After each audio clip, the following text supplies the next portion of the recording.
The Illuminate Arts and Faith Conference in Chattanooga, Tennessee wants to help you find your tribe. Do you get way too excited about quoting Wendell Berry or C.S. Lewis in conversations with coworkers? Does your Spotify playlist include hymns, a little jazz, and a whole lot of Andrew Peterson? Join your tribe at Illuminate March 31 and April 1 for education and inspiration from speakers Russ Ramsey, Douglas McKelvey, John Hendricks, and others. Find a complete list of session topics and ticket information at southern.edu/illuminate. In 2024, I set out to meet as many poets as I could and spend an hour with each one. I got more than I bargained for, more insight, more clarity, more hope. It's proved to be one of the richest highlights of my life. 17 writers, 17 deeply human conversations that made me sit up and pay attention. Franz Kafka once said, if the book we're reading doesn't wake us up with a blow to the head, what are we reading for? A book must be the axe for the frozen sea within us. And that's what I hope this new book will do. I hope it wakes us up, my friends. I hope these conversations will be the catalyst for something to be reawakened, re-enchanted, and reinvigorated. It's called An Axe for the Frozen Sea, Conversations with Poets About What Matters Most. I'm Ben Palpin, and I hope you'll come and listen in as I spend a little time with poets like Lucy Shaw, Malcolm Guite, Dana Gioia, and Lee Young Lee. Pull up a chair at the table as we dig into what it means to write well and to live well. An Axe for the Frozen Sea is now available from Rabbit Room Press. Visit the store at rabbitroom.com, or better yet, ask about it at your favorite bookseller. For me, the centrality of grace is not just, okay, how do I tell a story that reflects the story God is telling, but how do I write anything? How do I do anything in such a way that I'm living for God and not to please people, that I'd rather please God than to please man? So it doesn't mean that I don't care about pleasing man. It just means my security is not in people's reception of me. My security is in Christ. Welcome to the Habit Podcast, conversations with writers about writing. I'm Jonathan Rogers, your host. Jared C. Wilson is an author of over 20 books and a popular speaker at churches and conferences around the world. He serves as pastor for preaching and the director of the Pastoral Training Center at Liberty Baptist Church in Liberty, Missouri. He's also an assistant professor of pastoral ministry and author in residence at Midwestern Baptist Theological Seminary in Kansas City.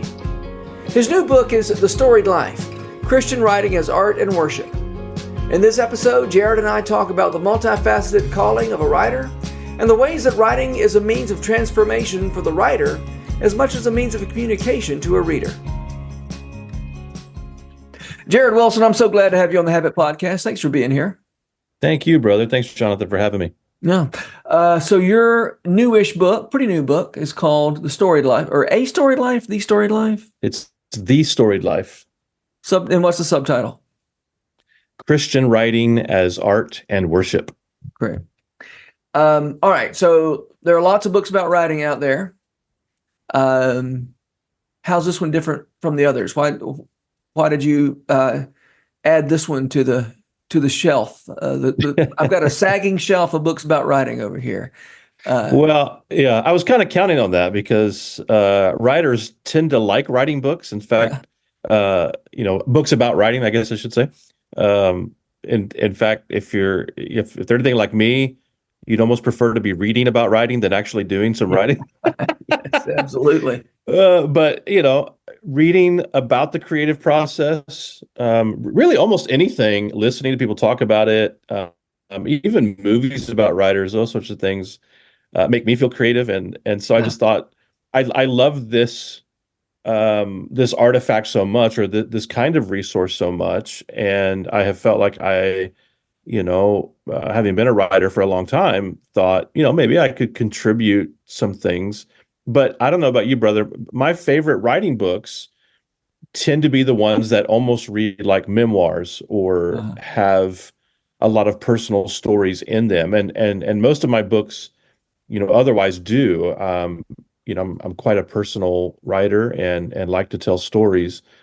And so I didn't want to just contribute a book on the craft per se, but on how the writing life is conducted as a believer, as a worshiper of God. And so I wasn't aware. I mean, I know there's stuff out there. I know I'm not the first one to write something like this, but I wasn't aware of a lot of books for Christian writers along these lines, and partly inspired by Stephen King's book on writing, where it's sort of half memoir, the development of a writing life, and half advice.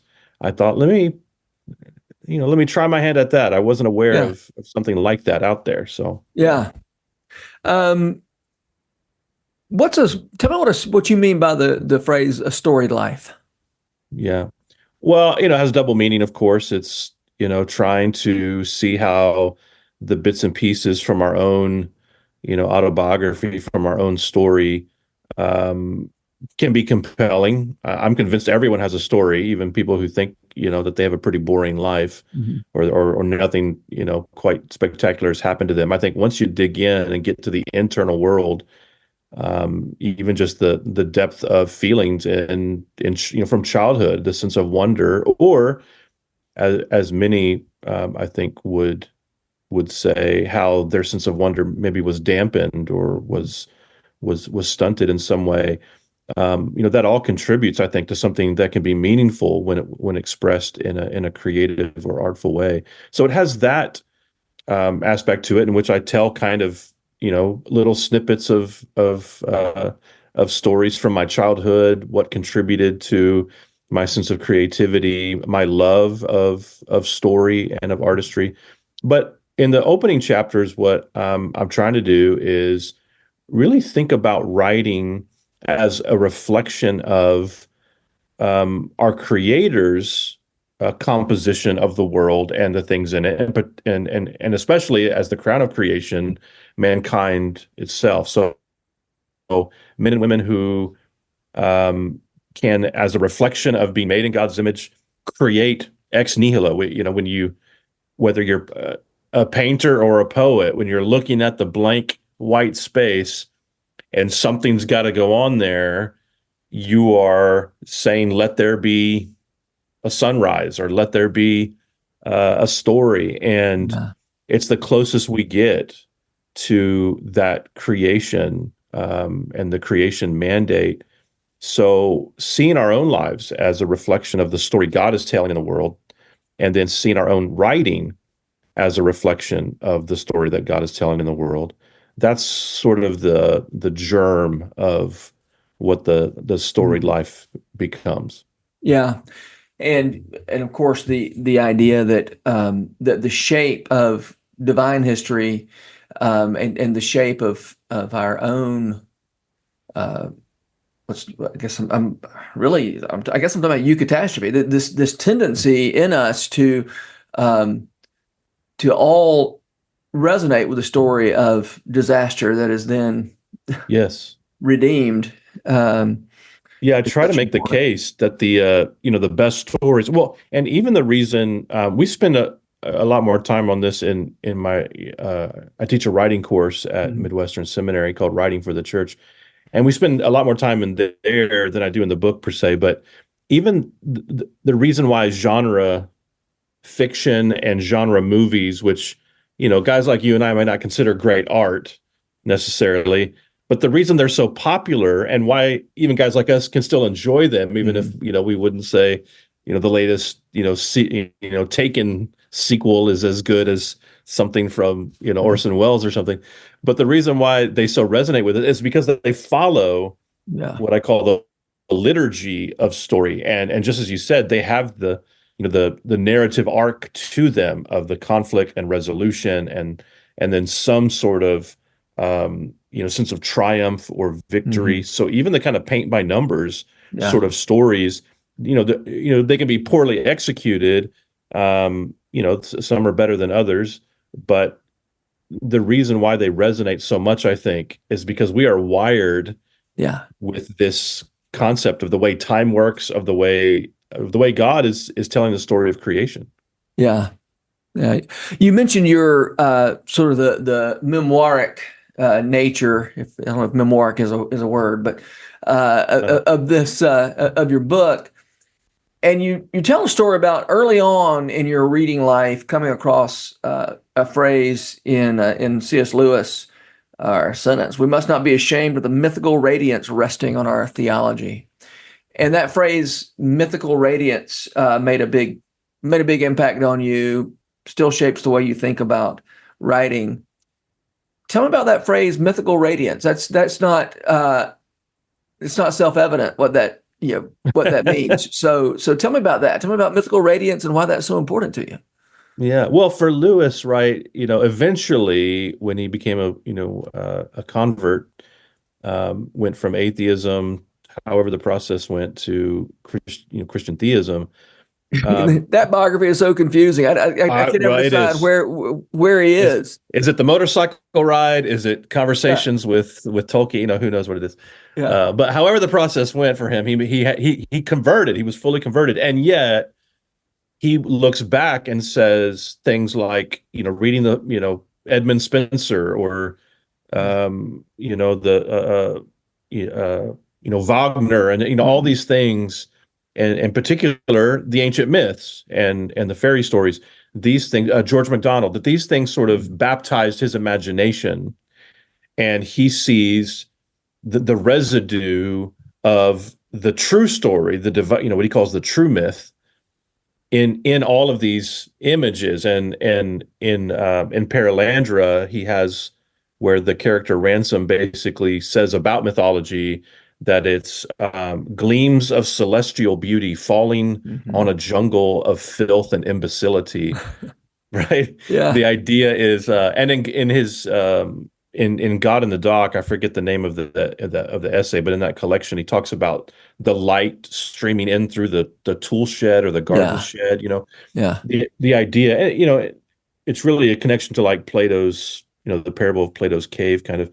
The idea is the true story is here, and it's the residue of it is in all these ancient stories, but it's somewhat shattered because we are sinful and we live in a broken world. T.S. Eliot, I think, does this in The Wasteland as well, which I find really ironic because Lewis didn't like Eliot's work. Yeah. But he's really doing the same thing. He's just doing it from a completely different, school of thought. But it's the same central concept, these broken images everywhere. So I think that's what the mythic radiance is the best stories, not to keep harping on this one action movie, but I talk about it in the book a little bit, but Taken, right? It's such a popular action film, but at the end when he gets to the boat and he rescues his daughter and she says, "You came for me," for most folks that's just like, oh, he got his daughter back and he succeeded. In my heart, there's something that leaps a little bit because it's the realization of like all hope is lost, everything is broken. I think now I belong to this world of darkness.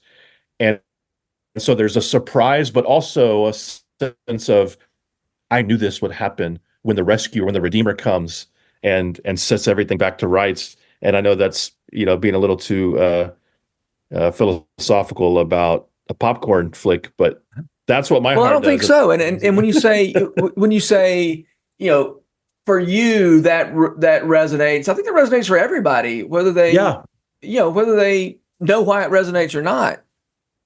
That's just, as you said, it's the way we're made, it's the way we're wired. Which is why even, I think there's a place, I talk about in the book about, the works of Flannery O'Connor and Cormac McCarthy and others, where you don't necessarily have that kind of, eucatastrophe. There's not sort of the moment where all heaven breaks loose, right? In some ways, it's just catastrophe, or it maybe ends with catastrophe. But there's a reason why even unbelievers, when they go to a movie that doesn't have good winning or triumphing, if there's not at least some kind of indication of redemption or a sign of hope, they feel really dissatisfied. And it doesn't mean we can't make art like that doesn't provoke us, and maybe the absence of that note is the provocation that makes us long for it, and good artists can do things like that. But there's a reason why when you go to the action film and the hero loses I mean, they don't make them that way.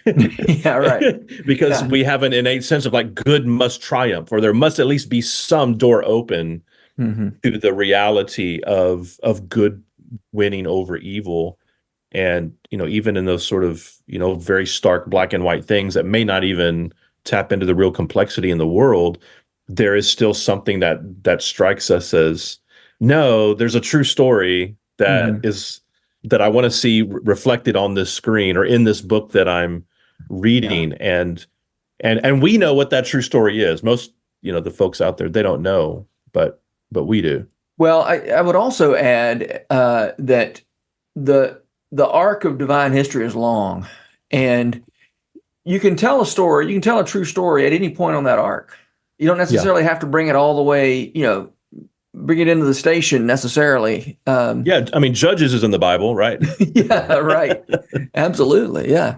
I mean, if the Bible weren't the Bible, I can't imagine it being in any Christian bookstore. Yeah. I've got some stories about that. I don't know if you Oh, I do, bet brother, you but do. Yeah. Yeah. yeah, my first novel, which didn't get published, but I landed an agent with it, and it got close to publication with a particular publisher, which shall remain nameless. But this was ages ago, so the people there are probably even there anymore. But the note that they came back with was that the protagonist in this climactic gun battle at the end, he doesn't die, but he gets shot, and they did not want that to happen. Huh. The bad guy gets killed, but the good guy couldn't even get shot. And for them, that was a bridge too far. It was very much like white hats, black hats. Hmm. And once you get to that point, it cannot enter the world of realism. Yeah. And it was because of the Christian audience and because of their perception of what, Christian content had to reflect. And in my mind, I didn't think, the text wasn't gory. It wasn't overly detailed or anything. But in my mind, the Christian content has to reflect reality. It has to tell the truth. Right. So, Yeah. The Christianity purports to give an account for all of the created order. that's right. And yeah, and I think it's worth noting that Christian fiction or Christian music or whatever, that's a marketing category, not a theological category or anything like that. Which maybe is a good segue to a point that you make. You've been talking about in, I guess it was Paralandra, the divine gleam coming down on the jungle of. Help me out again. How's falling onto a jungle of filth and imbecility? And how was the gleam described? A gleam of celestial beauty. Yeah, a gleam of celestial beauty. Yeah. And you suggest that that many churches, now we're talking about churches rather than publishing houses, have replaced that sense of wonder, of enchantment with entertainment or an appeal to, I guess you could say, felt needs or responding to what people want, expect. And you make a parallel with the idea of marketing pressures and consumer tastes. I'd love to hear you talk about this. Our duty as writers to respond to mythical radiance is compromised by consumer taste, marketing pressures, editorial boards, and marketing teams. Yeah, well, I had a conversation with my agent this morning about a proposal, and I think he pretty well convinced me. But I have this idea for a project, and it's a pretty singular vision. I had in mind, and like, I want to write it about this thing. And of course, his job is to, how do we sell this? Yeah. And who's going to want to publish it? And so he was broadening out the scope. Mm-hmm. And my first impulse was that's not my vision. Mm-hmm. And he wasn't blowing up the concept. So once I kind of got my skin less thin about it and had the idea less precious in my head, I could see what he was saying, and I began to think about how I could write towards that.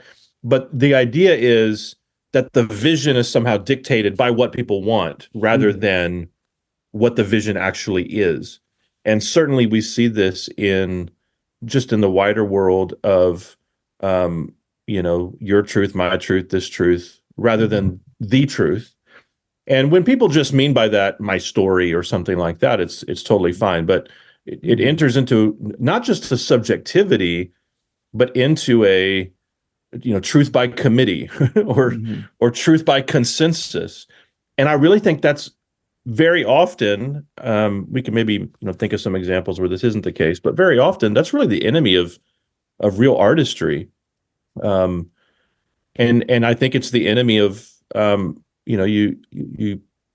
premise of the question was basically about church and how church is conducted.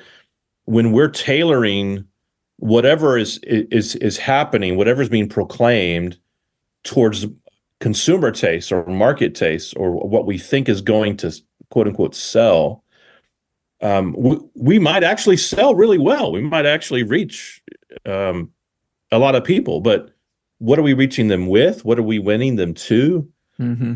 That becomes, that's the question of Christianity. It's not how do we reach millions and millions of people? It's how do we reach millions and millions of people with the message of Jesus? And so in the church world, I think we've become content to entertain because we're not really thinking. I mean, it's sort of in the background, but we're not thinking about the truth as the center. We're thinking about the reach as the center.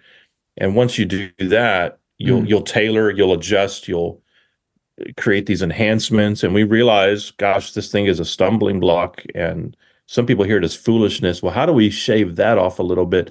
And you start doing, not just art by committee, but Christian ministry by committee or by consumer committee, I guess I should say.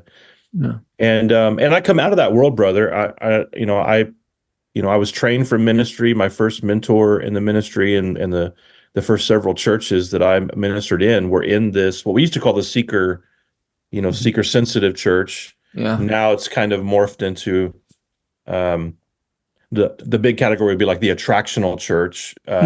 It's kind of the umbrella, I think, category. Because there's now, there used to be just like 2 or 3 flavors of this thing. You had your Willow Creeks and your Saddlebacks and your, North Points maybe or something. Now it's like there's 31 flavors. It's really expanded into the original vision, which was how do we create a church experience for every consumer demographic, and that has really happened. And so it's all kind of the attractional paradigm. And I did ministry in this and was an advocate. I was a sold out advocate, right? Of this thing. And what I discovered through kind of this intersection, this collision course that I was on between sort of a renaissance of the gospel in my own life, a train wreck in my own life, where I was freshly awakened to the wonder of grace and the power of grace and the centrality of grace. At the same time, I'm becoming disillusioned with pragmatism and consumerism and those sorts of things. And what happened for me was really a revolution, not just in my own life, but then how I saw church and ministry. And the reality was we weren't reaching the people we thought we were reaching. Originally it's this is how you reach the unchurched. And once the data started coming in, it took a while for us to actually see the, statistics and the sociological data of how our churches and other churches, Willow Creek did the Reveal survey and those sorts of things. What we discovered was we weren't really reaching unchurched people, at least not in the numbers that we were aspiring to. We were just reaching disaffected churched people, and they were all just every 7 years kind of shifting churches to whatever had the best show. And that's fine if that's what you want to do, but I think that's more like religious entertainment than it is actual community, covenanting together and reaching the lost through the centrality of grace. And if we trust that God is telling that story and that his story is better than anything that we could conjure up, and that what we produce is meant to adorn that, not replace it or enhance it or eclipse it, Mm-hmm. we'll be better off. We'll be more whole persons, Yeah. and our ministries will be more authentic.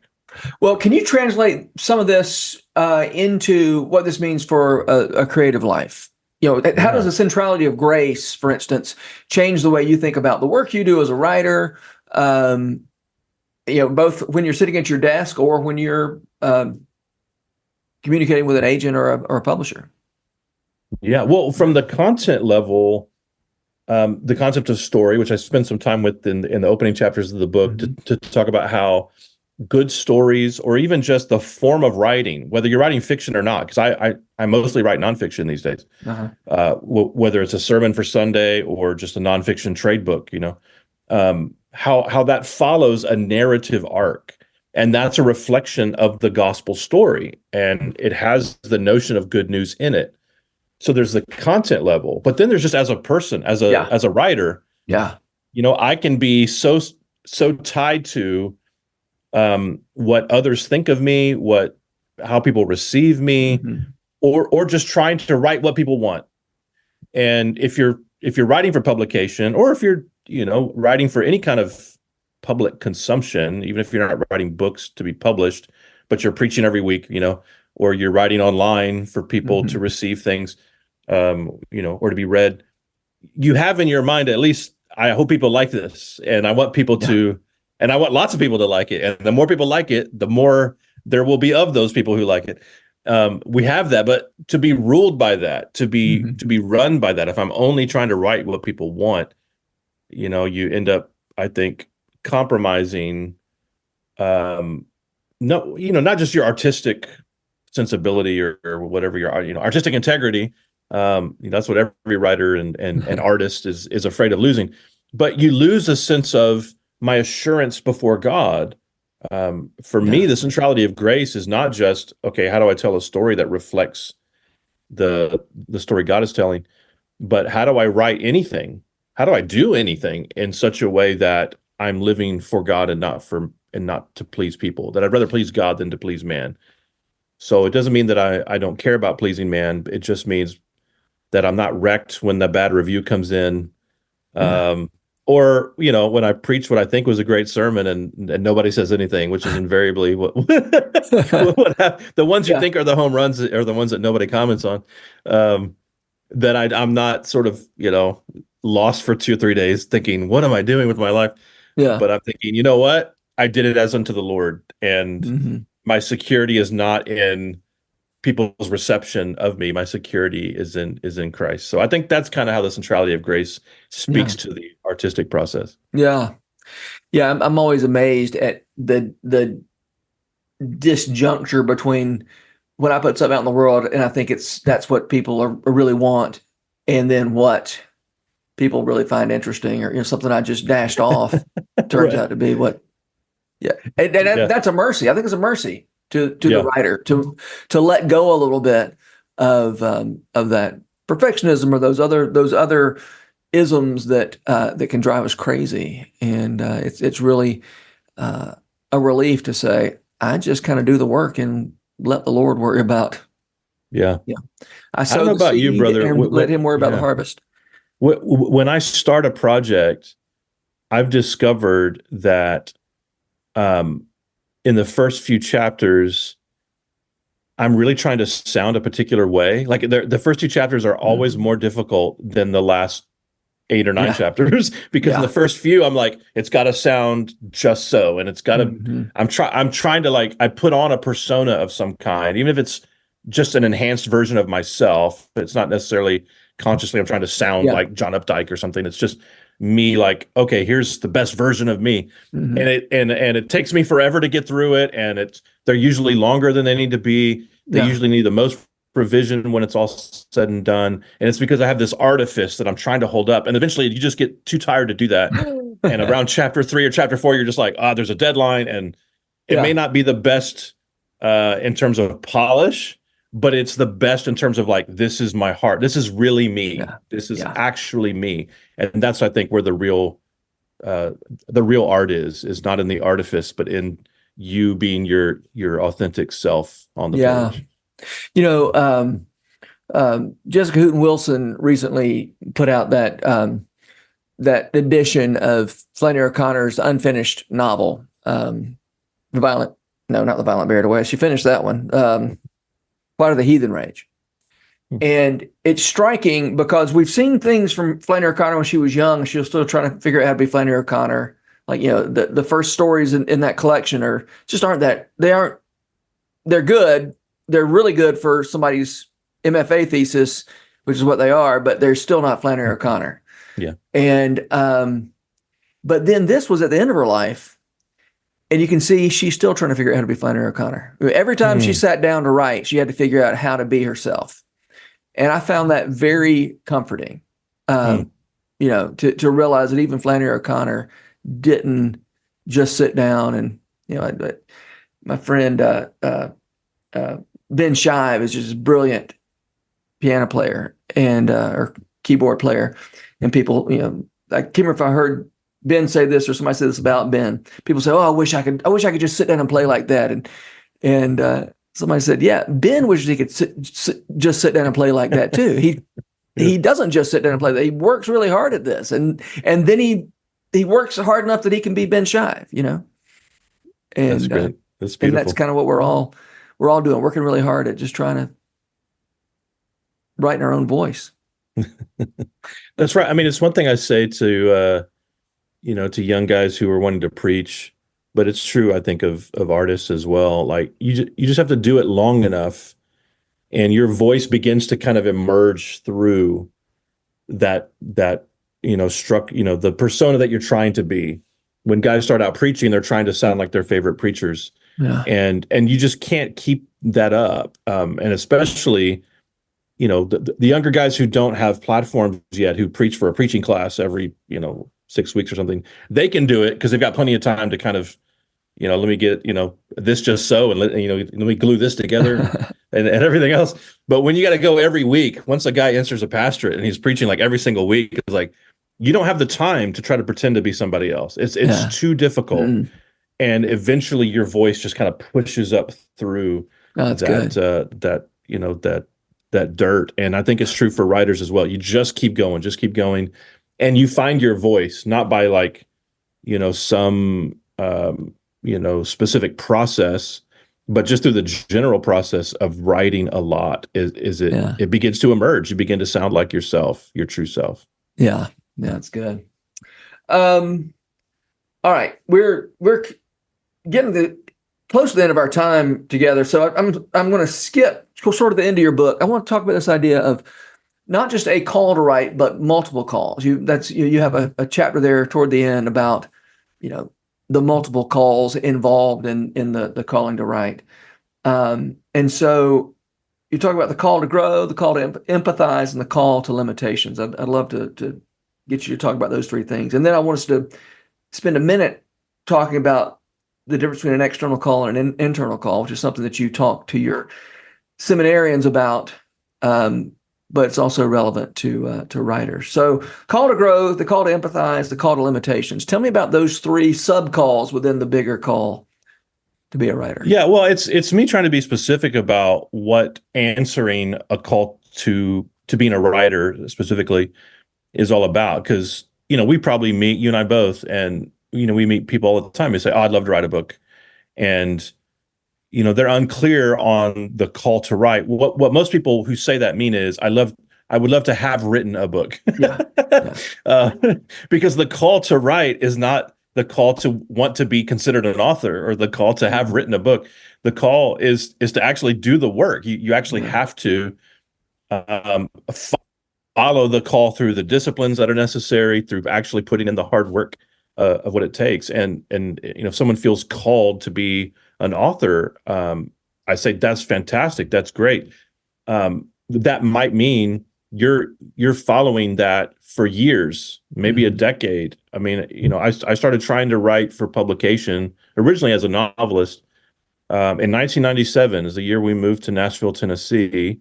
It was a year after I was married, and I'd been writing before that, but in terms of like, I'm going to write my first book, I'm going to get published. And I wrote my first novel, 97, 98, and didn't get published.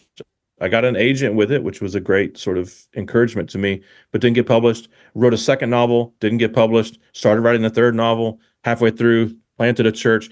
It was 12 years, 12 years of trying to write for publication that then my first book was published. And it was a nonfiction book. So it wasn't even what I was starting out trying to do. 12 years. And, when I meet folks who say, I want to be an author, what I want to say is, what if it takes 12, 15 years? Like, this is how you know you're called.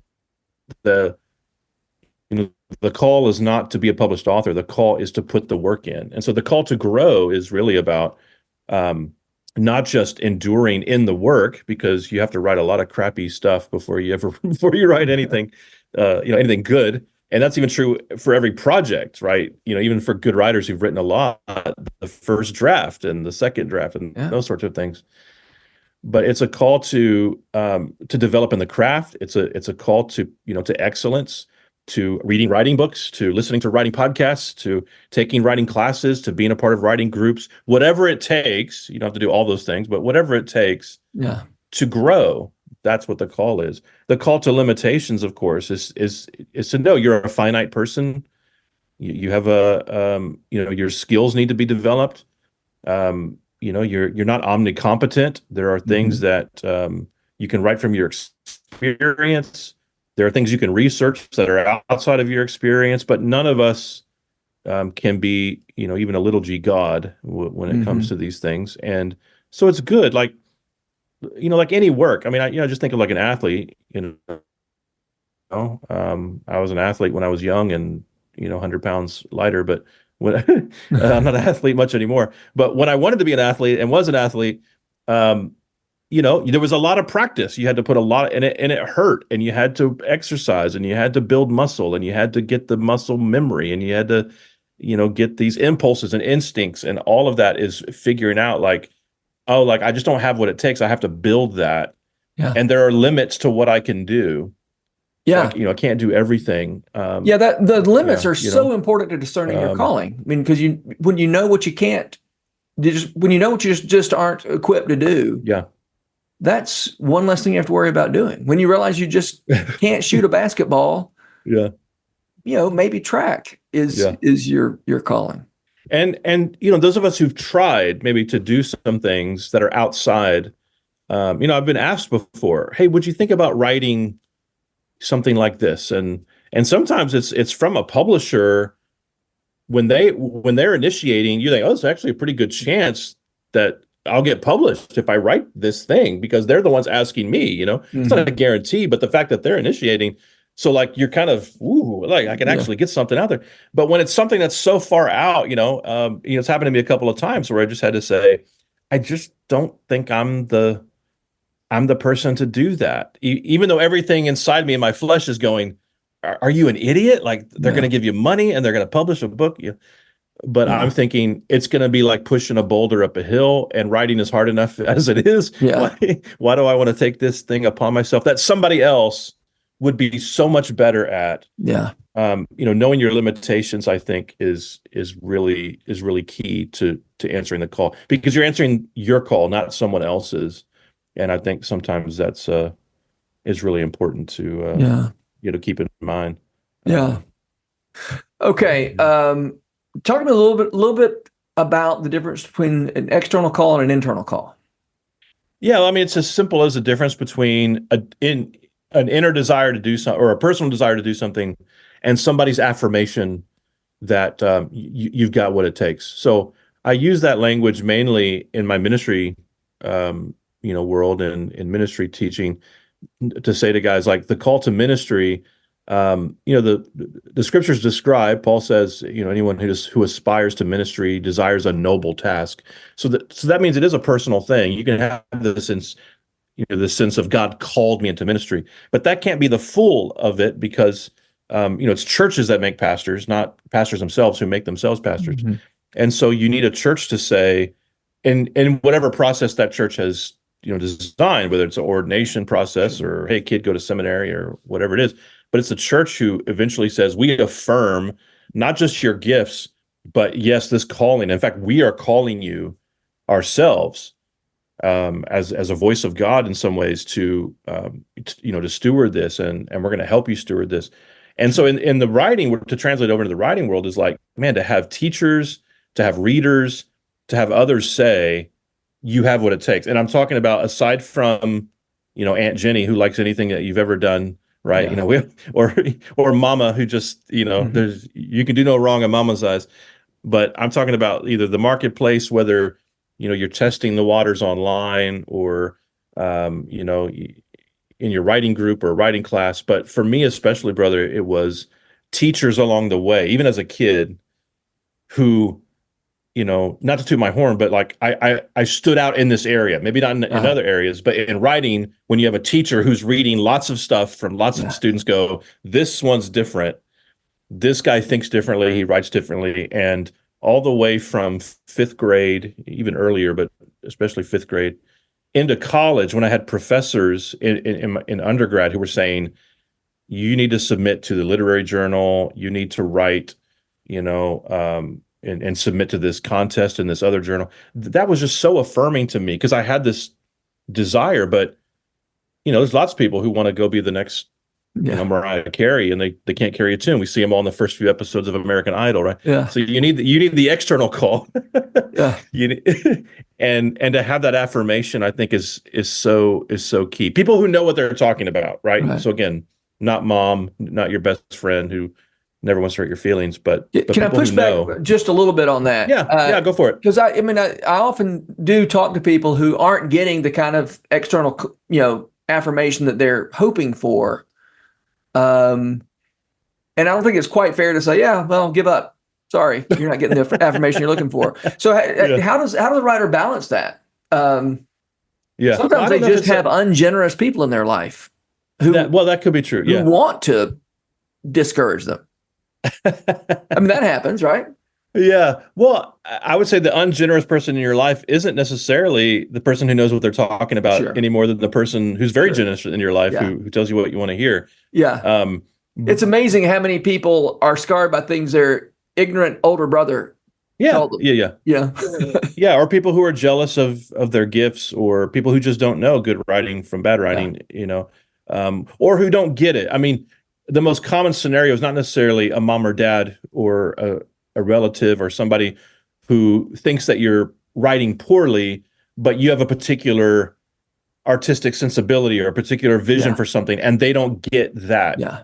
That's probably the most common experience. Sure. But that's not quite what I'm talking about in terms of, going by the, just the populist sense. But, if you're taking classes, if you Mhm. have those who are peers who are pursuing the same things that you're pursuing, Yeah. that sense of the community, that sense of even gatekeepers, to have those who, again, setting aside ungenerous people who just don't know what they're talking about any more than people who will flatter you Yeah. know what they're talking about.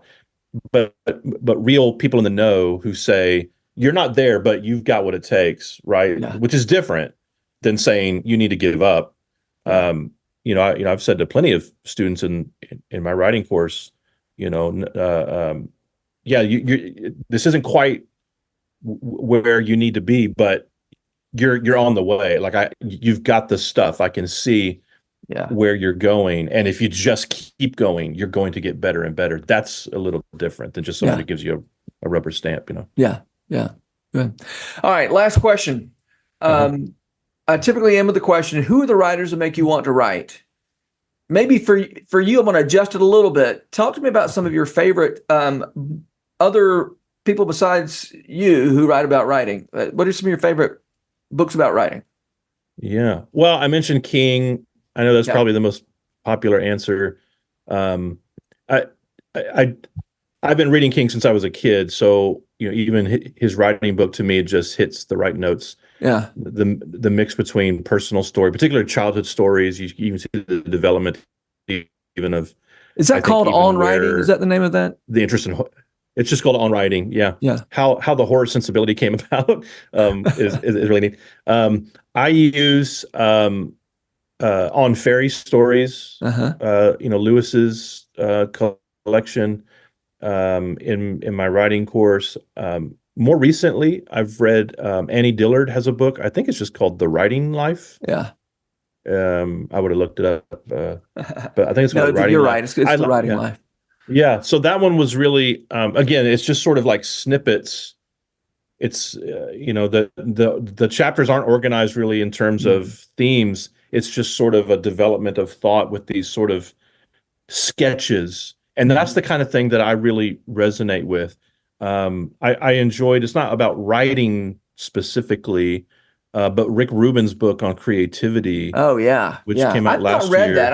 I Yeah. see it everywhere. I mean, people quoting from it all over the place, and I don't know why I haven't Yeah. read that book. I really want It to. it wasn't exact. So I was hoping for and expecting like stories from the studio, Yeah. and there's only maybe one or two in there. It really is just sort of musings on creativity Yeah. and where creativity comes from and how to nurture it. And I quote it, quite a few times in my book because I found some really helpful things in there. Yeah. But those are sort of the like 3 or 4 that come Yeah.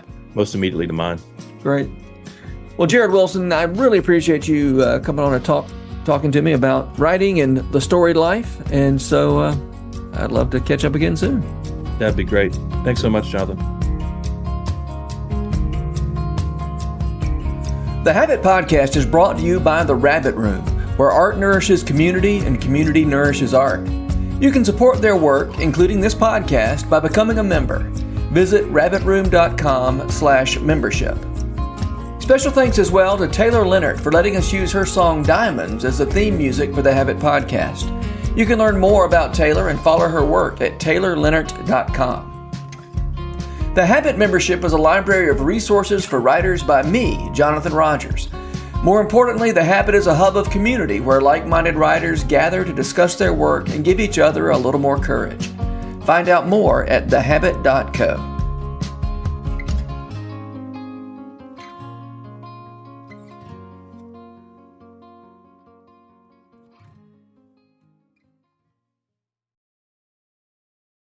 If you've enjoyed this podcast episode, consider joining the Rabbit Room membership. Your membership helps sustain this community, funding everything from publishing and podcasts and theater productions to events and programs that support artists who create with a Christ-centered vision. We'd love to have you on board. Learn more at rabbitroom.com/member.